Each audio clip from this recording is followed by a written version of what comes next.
I believe we are in the midst of a crisis of understanding. We don't understand each other in this country very well. When we talk about important subjects, I've found that we often have a tendency to push ourselves further away than bring ourselves together. And it's the hardest thing to do, but it's so important. Part of the problem is definitions. When I was a kid, racism meant anytime you do something bad to somebody else because of their race. But that definition has changed. Today, it is a new definition that says it's impossible to be racist to a white person. You can be prejudiced against white people, you can discriminate against white people, but you can't be racist to a white person. And language is important and our words have power, but I think we have to ask ourselves how important this particular definitional debate is. Because other things are important too. I've seen this definitional debate derail other conversations that would also have been important. The other day, somebody posted on Facebook a story about themselves. They had been hurt by some prejudice, and they happened to be white. But they shared this story on Facebook, and the responses zeroed in on the fact that they had used the word racist in the post. This person shared vulnerably a story about them being hurt by something, and the responses were a critique of their language. And I feel like there's a point at which we've stopped being empathetic in the way that we reply. And I'm worried about it. But it's also important to ask ourselves why people like me fight for this new definition of racism. And part of it is that this new definition of racism takes into account white privilege. But that's another definitional quandary. I haven't really seen a lot of good explanations of white privilege either.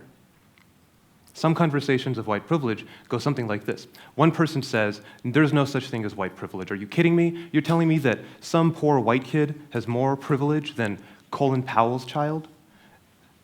And then the reply is usually a long, complicated summary of critical race theory.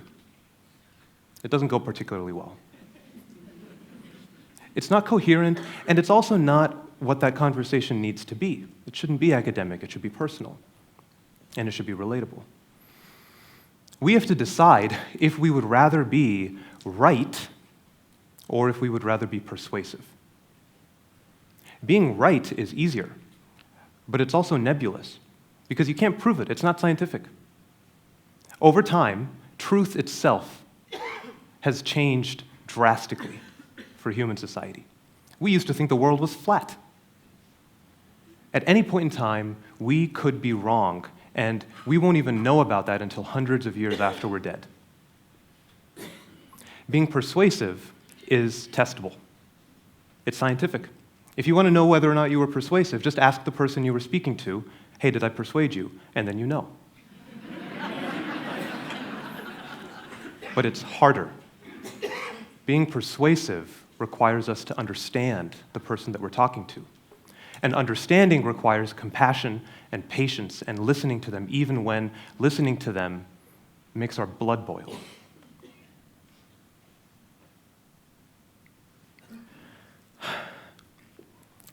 Some of the ways that we talk about white people today, it's like we think they're invulnerable. Like nothing we say could harm them, so we can say anything. And if it does harm them, good, they deserved it. But white people are not invulnerable. To the poor white parent who can't afford to take their sick kid to the hospital, the idea of white privilege is insulting and confusing unless it's explained well. They don't have the time or the will to extricate privilege of class from privilege of race. All they hear is, you've had it easy this whole time, and you still can't afford to take your sick kid to the doctor. White people are not invulnerable, and they are growing accustomed to only hearing bad things about themselves from us. That's big. We all need to hear good things about ourselves. If we don't find affirmation from over here, we'll find affirmation over there. And we will ally ourselves with the people that have affirmed us and understand us. This is why it should be particularly disturbing to all of us that the only people who are saying good things about white people are militants and supremacists. we really need to prioritize persuasion. We also need to address the American ego. Americans don't like having it easy. Our heroes were born and raised in a log cabin that they built themselves when they were 6 years old. And they walked uphill both ways to school in the snow, and they read their books by candlelight, and then they became president.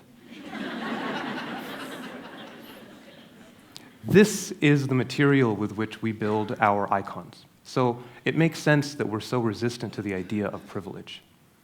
But we have to try to address the American aversion to privilege.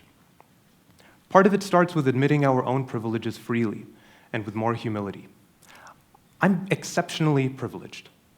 I also worked very hard to make a career for myself. And I was lucky and supported by other people as well.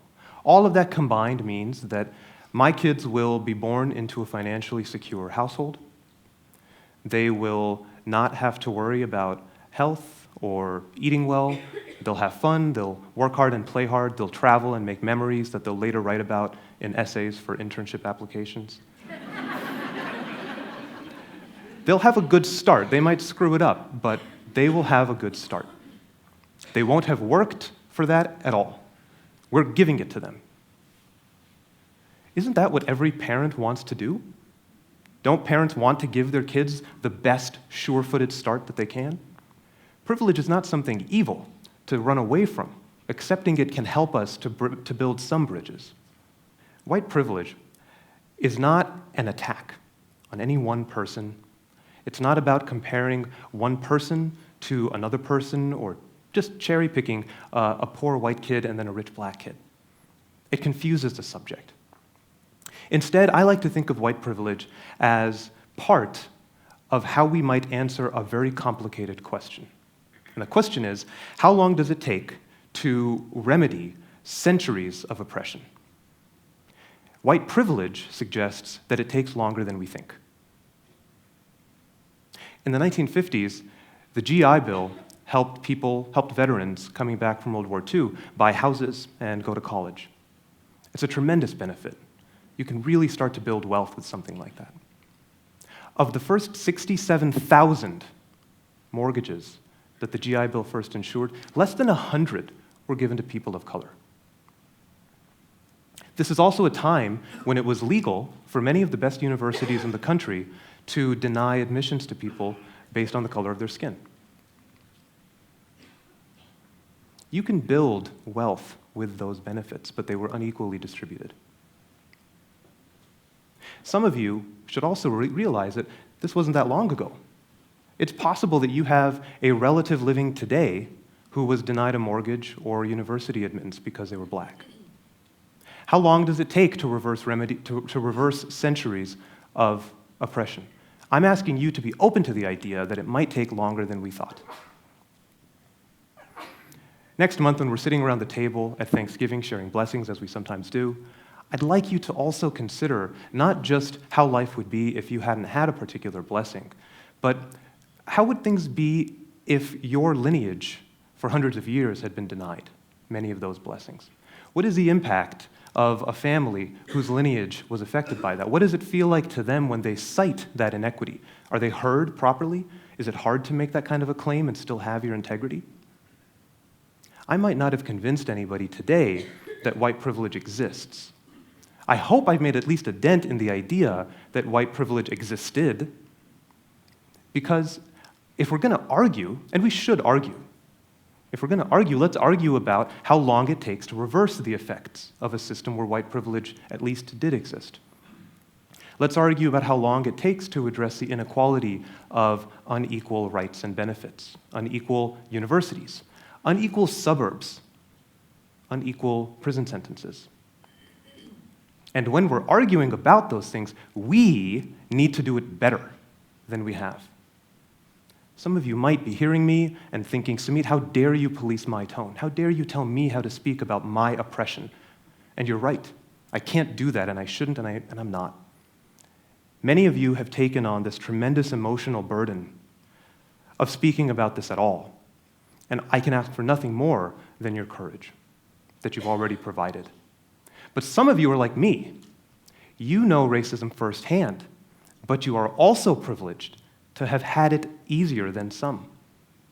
Of you and of myself, I do ask more.